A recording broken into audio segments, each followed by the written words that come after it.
আসসালামু আলাইকুম। যারা গ্রামে থাকেন তাদের নেট সমস্যার কোনো কমতি নাই। মানে নেটের কোনো মানে নেট নাই আরকি।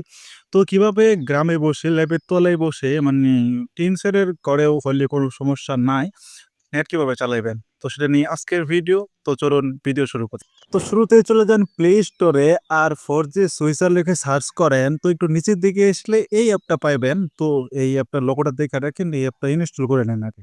এবার অ্যাপ ইনস্টল হয়ে যাওয়ার পর সরাসরি প্রবেশ করুন অ্যাপে। আর ইন্টারফেসে সরাসরি দেখবেন যে অটো লেখা আছে, ওই অটোর বাটনটাতে ক্লিক করেন। এখন উপর দিকে দেখেন সিলেক্ট ফোন ইনডেক্স বলে একটা অপশন আছে। এখানে ট্যাপ করলে ২ টা অপশন আসবে, ফোন 0 এবং ফোন 1।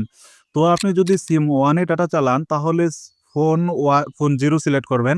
আর যদি আপনি সিম 2 এ ডাটা চালান তাহলে ফোন 1 সিলেক্ট করবেন। তারপর নিচের দিকে আসলে আরেকটা অপশন পাবেন, সেট প্রেফারড নেটওয়ার্ক টাইপ। তো এটাতে ট্যাপ করে একটু নিচের দিকে এসে LTE অনলি এই অপশনটাতে ট্যাপ করে দিবেন।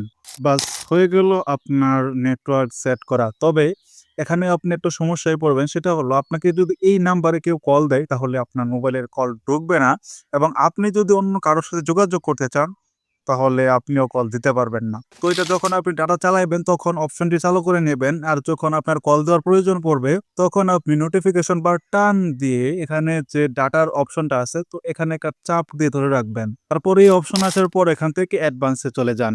তারপরে প্রেফারড নেটওয়ার্ক টাইপ এই অপশনে ক্লিক করুন। এখন যে অপশনটা সিলেক্ট করা আছে ওই অপশনে আবার একটা ট্যাপ করেন। তাহলে কিন্তু আপনার মোবাইলের আগে যেরকম নেটওয়ার্ক সিস্টেম ছিল সেটাই কিন্তু চালু হয়ে যাবে।